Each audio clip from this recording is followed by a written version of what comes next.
আসসালামু আলাইকুম। আশা করি সকলে অনেক ভালো আছেন। আলহামদুলিল্লাহ আমিও আল্লাহর রহমতে আপনাদের দোয়ায় অনেক ভালো। প্রতিদিনের মতো পোস্টের ভিন্নতা আনার জন্য এবং পোস্টের ভেরিয়েশন আনার জন্য ভিন্ন ভিন্ন পোস্ট শেয়ার করার চেষ্টা করি। তাই আজ নতুন একটি রেসিপি শেয়ার করার জন্য উপস্থিত হয়েছি। আজকে আমি যে রেসিপিটি শেয়ার করব সেটা হচ্ছে আলু, বেগুন ও সিম দিয়ে মলা মাছের শুটকি রান্না করার রেসিপি। এখন চলছে শীতকাল, আর এই সময়ে বেগুন, সিম ও নতুন আলু দিয়ে শুটকি রান্না করে খাওয়া আমরা বাঙালিদের একটি ঐতিহ্য। গ্রামে বসবাসকারী পরিবারগুলোতে এই ধরনের তরকারি রান্না করা হয় এবং তা দারুণ স্বাদের হয়ে থাকে। শহরের মানুষ আগামীকাল কি রান্না করবে তার একটা পরিকল্পনা থাকলেও গ্রামের সাধারণত এই ধরনের কোনো চিন্তা আগের দিন থেকে করা হয় না। নাস্তা শেষের পর গৃহিণীরা কিছু একটা খুঁজে বের করেন এবং তিনি হাতের কাছে যা পান সেটা দিয়েই রান্না হয়ে যায়। পুকুরে মাছ থাকলে কাউকে দিয়ে ধরিয়ে নেন বা স্বামী দুপুরে কাজ থেকে ফিরে আসলে মাছ ধরার অনুরোধ করেন। শহরের জীবনযাত্রা গ্রামের চেয়ে এখনো অনেক ভিন্ন বলে আমি মনে করি।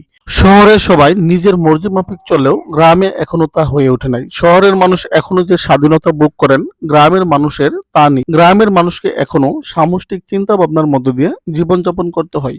যাই হোক, শুটকি রান্না খাইনি এমন বাঙালি খুবই কম পাওয়া যাবে। সিম ও বেগুন হচ্ছে শীতকালীন সবজি, আর শীতকালীন সবজির মধ্যে সিম একটা দারুণ সবজি যা সবভাবে খাওয়া যায়, ভর্তা, ভাজি, তরকারি। বাজারে এখন বেশ সহজলভ্য সিম ও বেগুন শীত না আসতেই হাজির হয় এই শীতকালীন সবজিগুলো। তো চলুন সিম, বেগুন, আলু দিয়ে শুটকি রান্না করার মজাদার রেসিপিটি জেনে নিই।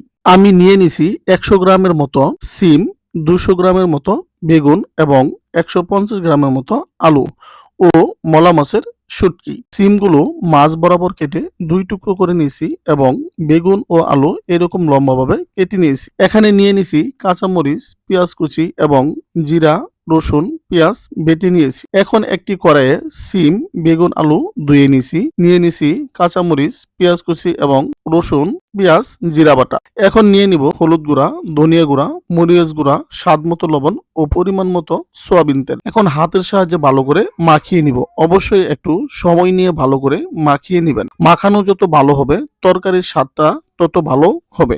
মলা মাছের শুটকিগুলো গরম পানিতে কিছুক্ষণ ভিজিয়ে রেখে মাথাগুলো আলাদা করে ভালো করে ধুয়ে নিছি। এখন দিয়ে দিব শুটকি এবং সামান্য পরিমাণ পানি।